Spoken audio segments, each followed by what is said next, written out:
आजच्या या राष्ट्रीय एकात्मता दौडीसाठी आपल्यामध्ये उपस्थित सन्माननीय श्री मिलिंदजी बल्लाळ, साधना जोशी मॅडम, विश्वनाथ गोलकरजी, इतर सर्व सन्माननीय नागरिक आणि बंधू भगिनी, आज सरदार वल्लभभाई पटेल यांचा 150वा जन्मदिवस आहे आणि आपल्या देशाच्या एकत्रीकरणामागं, आपला देश एकत्र ठेवण्यामागं आणि त्यानंतर हा देश पुढे कशा पद्धतीने चालणार याच्या दिशा ठरवून देण्यामागं सरदार वल्लभभाई पटेल यांचं खूप मोठं योगदान आहे.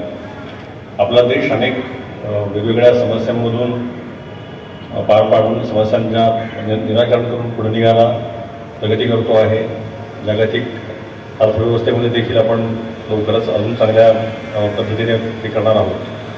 परंतु जेव्हा कुठे आर्थिक प्रगती होत असते तर त्या प्रगतीच्या मागं कायदा आणि सुव्यवस्था, शांतता राखणं हे फार मोठं आव्हान असतं आणि ज्यावेळी कायदा आणि सुव्यवस्था राखली जाते, शांतता राखली जाते, त्यानंतरच आर्थिक प्रगती देखील मोठ्या वेगानं होत असते. या सर्वांच्या मागं आणि आपल्या देशाला आज सुस्थिर ठेवण्यामागं, एकत्रित ठेवण्यामागं सरदार वल्लभभाई पटेल यांचा जो मोठा वाटा आहे त्या सर्वांची आठवण या निमित्तानं आपण ठेवूया.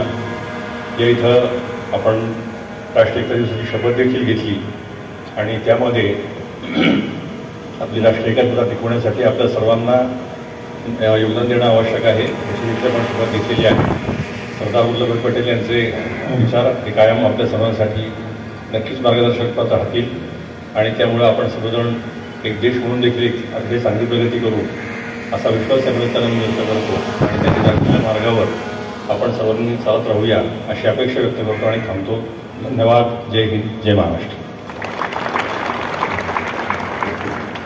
500पेक्षा जास्त प्रत्येक देशभरामध्ये आज सकाळी 7 वाजता प्रत्येक पोलीस स्टेशनच्या हद्दीमध्ये आणि प्रत्येक पोलिसांच्या कार्यालयाच्या अंतर्गत हा रन फॉर नॅशनल युनिटी राष्ट्रीय एकता दौड ही आयोजित करण्यात आलेली आहे.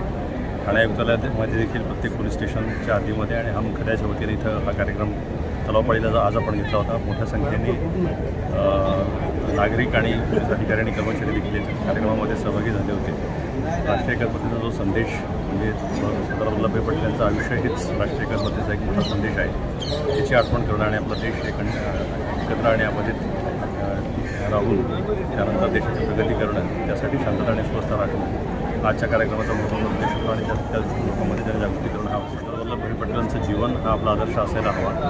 आपला देश एकत्र राहण्यामध्ये आणि देशाच्या प्रगतीमध्ये त्यांचा वाटा फार मोठा आहे. त्यामुळे त्यांच्या जीवनापासून आपण प्रेरणा सर्वांनी घ्यावी आणि देशाला लवकरच अधिक मजबूत आर्थिक महासत्ता बनवण्याच्या दिशेने आपण प्रयत्न करावा अशी मी सगळ्यांना विनंती. थँक्यू.